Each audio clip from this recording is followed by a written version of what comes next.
Okay, again, no, welcome to our channel, no, and this is the continuation for the limits at infinity, no. So if you recall, no, if you are watching the first presentation in the limits at infinity, so there is a last part there we're in.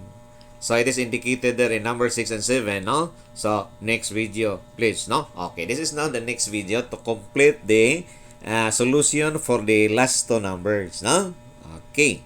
Now, how to make this simpler, no? So, we have the continuation on how to solve our problem. So, for limits at infinity, no? So, we observe three cases, no? Like, when the fraction is proper, the limit is 0. When the fraction is improper, no? The degree of the numerator is bigger than the denominator, no? Then, the limit is infinity or no limit, no? But if they have the same degree, then the limit is the ratio of constant, no, from the terms or the leading terms, no, on both sides of the ratio, no. So if we have to evaluate the limit for, okay, this is the unfinished business, no. So we have a ratio, no. Now this one, we have an operation or we have operations at the numerator side. This is a binomial cube, no? So we will be having the expanded form of that, no? And this is how it is expanded, no? Cube of the first term. Actually, we have 3x squared times 2. We have this one. That's a pattern when we expand a binomial cube, no? Then the second term is 3x, then 2 squared. We obtain the 12x plus the cube of 2, okay? Just the same with the other group, no? But only the sign will be alternating. Plus, plus, then minus. All the terms will be the same, no? So, that is a result when we expand the binomial. Combining terms similar. Cube is eliminated. 6x squared will be doubled because this is negative and that is also another negative term. Then the 12x will be eliminated. I can also double the constant it, no? So, as a result, my numerator will become 12x squared plus 16 and that's over the same denominator. Now, since we have a ratio of polynomial this time, no? So, this is a ratio of polynomial. So, this is rational, no? So, and we can also see that there is a leading term of 12x squared and x squared in the denominator. So, they have the same degree, no? Correct? So, if they have the same degree according to case 3, then it is the ratio of the constant coefficient of the leading term, no? So we have 12 over 1. So the limit for the number 1 so is equal to 12, no? So ang ato lang din kikinahanglan sa number 1, no? Yung kinakailangan natin gawin is only to have the equivalent, no, values of the expanded form of our binomial cube, no? So there we obtain, no, the limit of 12. Okay? So, in the next problem, no? We are also governed by the same notations, no? Now, evaluate the limits at infinity. So, we have a limit of a ratio 4x minus 7 over the square root of 9x squared plus 5. So, this is not exactly rational because if we will be talking with rational, dapat polynomial yung nasa numerator at polynomial yung nasa denominator. This is irrational so we cannot consider this as ratio of polynomial. But here, ito talaga ay polynomial ratio, no? So, what's a polynomial? Yung mga expression na nagko-contain ng power which are non-negative integers or powers are of your variable are all integers and none of which is negative. Okay? Now, how do we modify this? Now, there is a theorem which may be used, no, to solve for the limit of our given. Okay, like this.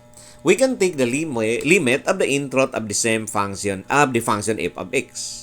And that limit will be the same as the introt of the limit of the same function f of x. So you take the limit first of the function, then you take the introt. So if this is not presented in the theorem, this is the same as, or it is very similar to, a function that is raised to a power n, and you take the limit. The limit of a function f of x raised to power n is the same as the limit of the function as x approaches a and that is raised to power n. Okay? Now, I want to express my function as a square root. Okay? This is how to do that. I have the square root of 9x squared in the denominator side. I will be extending my radical symbol up to the numerator side para this is expressed, no, the function will be expressed as a square root of a ratio. So when this is extended up, no, covering the 4x minus 7, I'll be altering the ratio, no? So I must neutralize. If I'm going to take the square root of the numerator side, then I also have to take the square of that. Because if we take the square root of the numerator, when we have 4x minus 7, which is raised to 2, then you will go back to the same numerator. Okay? So, my only purpose of providing a square and a square root of that, no, is only to have this be expressed in an irrational function as a square root. Because our radicand here, pwede na siya ratio. So, maaari na itong gawin nating ratio of polynomials. And according to this, no, when it is expressed as rational function, I can take the limit of this ratio of polynomial. Okay, I can write that way, no? So, it's the limit of a ratio which is 4, the quantity 4x minus 7 raised to 2 over 9x squared plus 5. I may expand, no? So, what is the expanded form? Okay, so binomial square, I have 16x squared twice their product, that is minus 28, so it is minus 56 plus 49. Again, these two ratios, or this ratio of polynomial, has leading coefficient, no, on a degree of 2. They have the same degree, so I can be covered again. It can be covered again by case 3. So the limit of this is 16 over 9. But the limit for the entire function is the square root of that result. So it is the square root of 16 over 9. So the result is equal to 4 over 3. Okay? So you might be thinking, so asa may simpler da, sir? No? Mura maglisod na naon, sir. Di ba niyo ka mid-simpler? Okay? So, murag nagpalayo ta sa atong giingon nga simpler. Okay? So, I'm not going to stop because I have to show a much simpler solution as promised, no? Okay. How to do that? I'll be considering the definition of limits. The definition of limits states that the limit of the function as x approaches a must be L, no? So, you must stay close to the limit of our independent variable. Pero, our limits of independent variable is actually no limit. It's infinity. Okay? Okay, this is how to do that. When we are asked to evaluate, no, of the given in 1, and we will be solving that based on the definition of limit. So, using the definition, if x is an infinite value, no limit, so I can consider any value large enough, no, to represent that infinity. So, maybe I can use 100,000.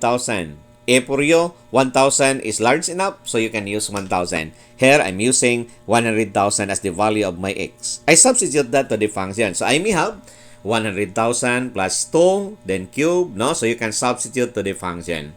But, if your calculator has function, no, and calculation, you may use this. Okay? So, let us check if our calculator has that function. Okay, this function is the one that I am referring to. Okay, so put your calculator on if that is involving a function calculate. Okay, so this is how to do after having your calculator on, no? So, key in the functions. You have to put this function. Don't include the limit. Only this function. Okay, then click calculate once you have the function. Assign the value of x, then press the equality symbol, and then you can see the answer. No? So, it would be simpler if you do that way. No? Okay, then. The calculator will display the following. So, after you key in the function, this is what you're going to see. This one. Then, when you press calculate, you will be asked to enter the value of your x. No? I put in there 100,000. I press equals, and after pressing equals, it will display an answer. So, what appeared there is 12. And the answer ganina is 12, no? This is supposed to be 12.001 because this is only an approximate value. Okay, so if you'll be changing the value here like 1 million, so this will be maybe alter this yan, and maybe there will be more zeros to appear. So the value is close to 12, correct? So the answer is equal to 12. No? So thus your answer can now be taken being equal to 12 because this is approaching a value which is 12. And that's the definition of limit. It will approach to a value L, and L will serve as the limit. I think it's simpler this time, no? Because you can use the calculator to find your answer, and that is based from the definition of limit. Now I have the other number. Let's try. So the same. No? I'll be using a value which is very large. Say I have 100,000. And I have to substitute to the function. You may use the function, substitute a value there if your calculator is not equipped with calculate function. Okay, so you can substitute directly there. Okay? Then, if you have a calculator with that kind of function, you follow the same, no? Input the function, then click the calculate, and you will be asked to key in the value of x, no? So there you have 100,000 for the value of x. Once you have this in the display, you can press equals and you can find the answer, no? So your calculator will again display this, the function with the value of x you are using, and when you press equals, then the answer can be displayed. So the answer displayed is 1.33331, no? So that is only an approximate value. So, if we have to go back to the previous answers, no? So, our answer here, with the calculator use, if I'm going to run up to 3 decimal places, that's 1.333. Previously, our answer, which is exact value of our limit, is 4/3. And that is also approximately equal to this one. No? So, you can have your answer by using the definition of limits. Okay? Now, if the answer will come out as too large, then it means the limit must be an infinity because there is no infinity that will appear in your calculator, nor it will not display 0. So you have to interpret the result. If the result is too small, how do we know it is too small? Because it may be expressed in terms of an exponential notation, scientific notation where the power is negative. If it is large, it can be expressed in terms of an exponential notation or scientific notation where the power is a positive value. So that represents a very large value. So negative power in a scientific notation actually mean a very small value. So it approaches 0. So this approaches an infinity or no limit at all as an answer. So that's all for the limits at infinity. So I hope I was able to make my approach simpler so that you can possibly understand, no? And we have to leave this topic wherein we have no doubt anymore, no? Okay, so thank you for watching and goodbye, no? Never forget to invite others to subscribe, no? Okay, so bye-bye and good day again. God bless.